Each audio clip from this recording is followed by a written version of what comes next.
Hey there, it's Olivia-Savannah here from Olivia's Catastrophe, and today I'm here to give you some underhyped book recommendations.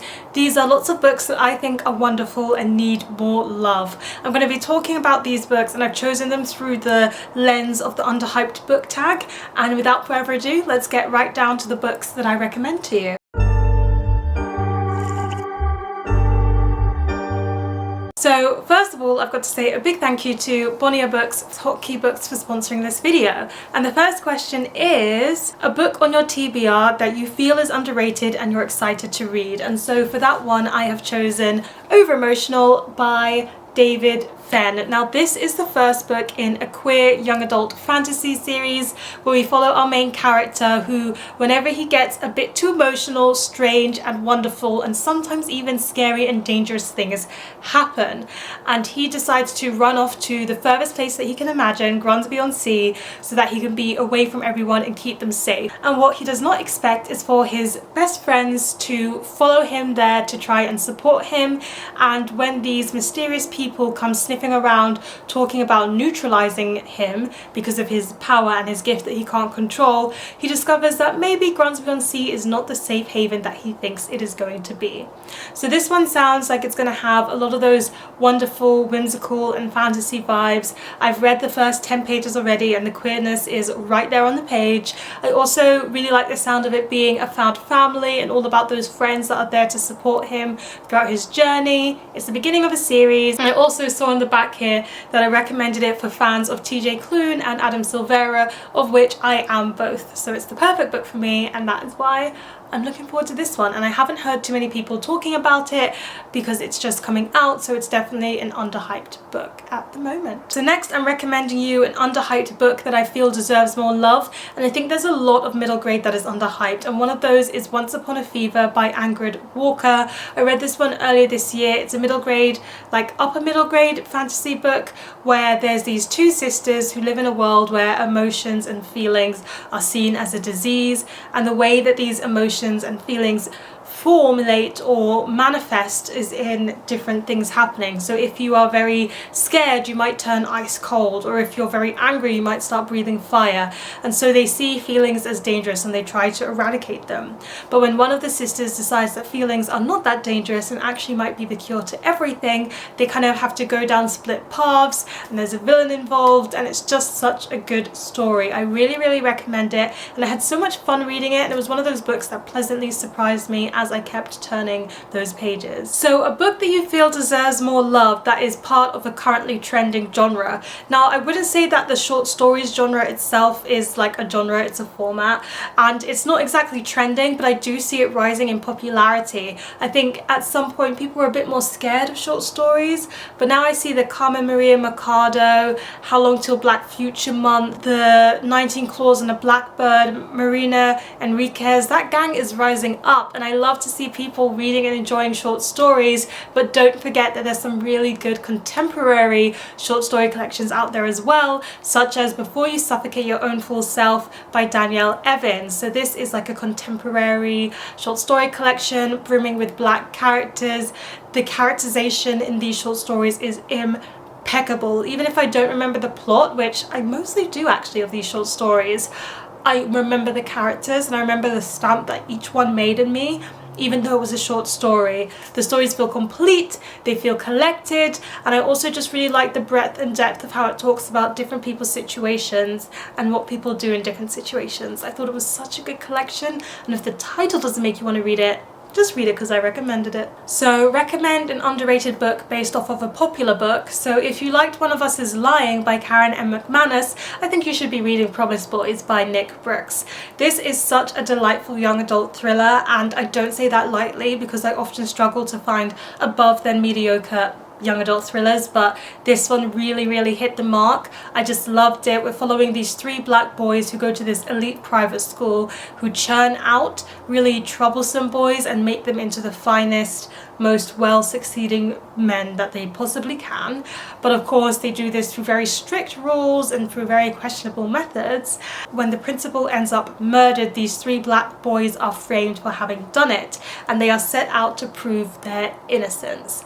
And it was lovely. I just loved the way that the community, like each of these black boys being accused, had their own community, had their own people that they could fall back on. The mystery was solid. I felt like it was believable. The plot twist was believable, and it was nice to see it unfold in steps.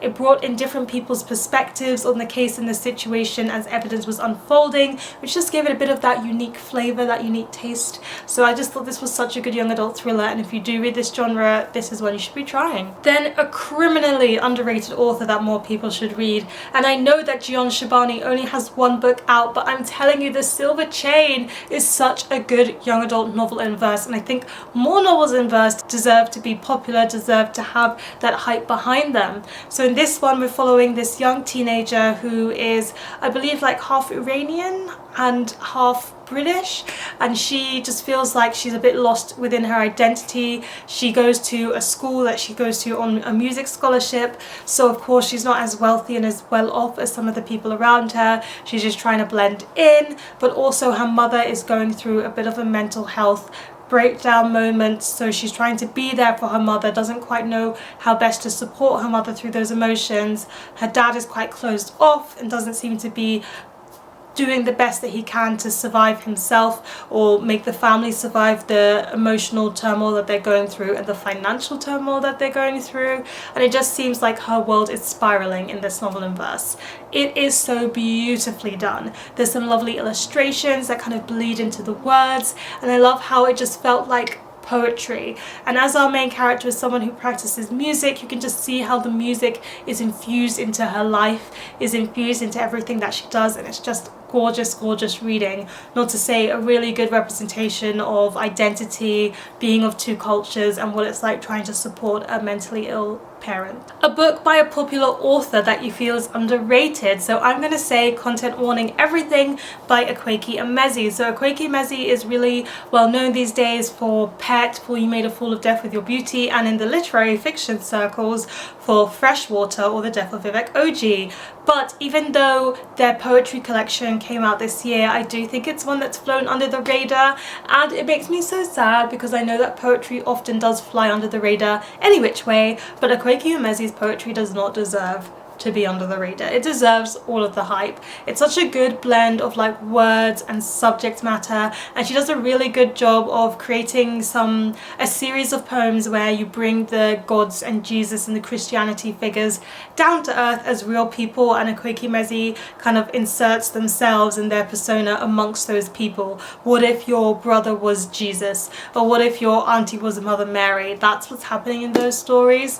What if Magdalena was queer and your girlfriend? I just loved it. I thought it was a very creative idea, and the other poems of course are absolutely gorgeous too. Akwaeke Emezi just kills it whatever genre they're writing. And not last but not least, a character that you think is underrated from a book, and I've chosen a middle grade book because I do think that oftentimes the parents in middle grade can be quite underrated because they have to do the best that they can with what they are given. And so the parents I'm going to shout out here are the parents from the Chocolate Box Girls series by Cathy Cassidy, which is one of my favourite middle grade series. Arguably it was not underhyped when it first came out. It was very big in Britain, but now I feel like the kids these days are reading her less, and she deserves more love all over again. They're a contemporary series where we're following a chocolate box business that this cobbled together family start out. The mother has 4 daughters already, and then she moves in with her new boyfriend,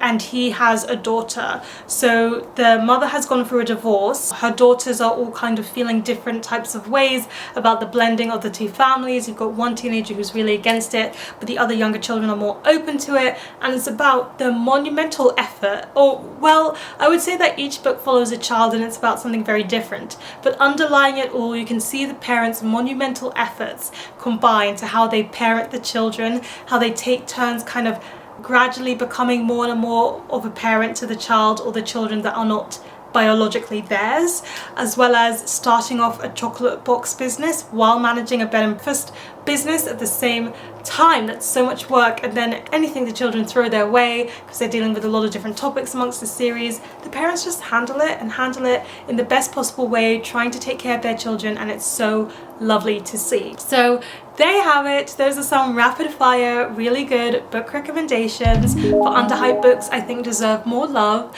Please let me know in the comment section down below, what is a book that you think is underhyped and deserves a lot more love? Give this video a thumbs up if you enjoyed it, hit the subscribe button if you want to see more, and don't forget to hit that notification bell to be updated every time I have a new video. And you know what they say, onwards and upwards.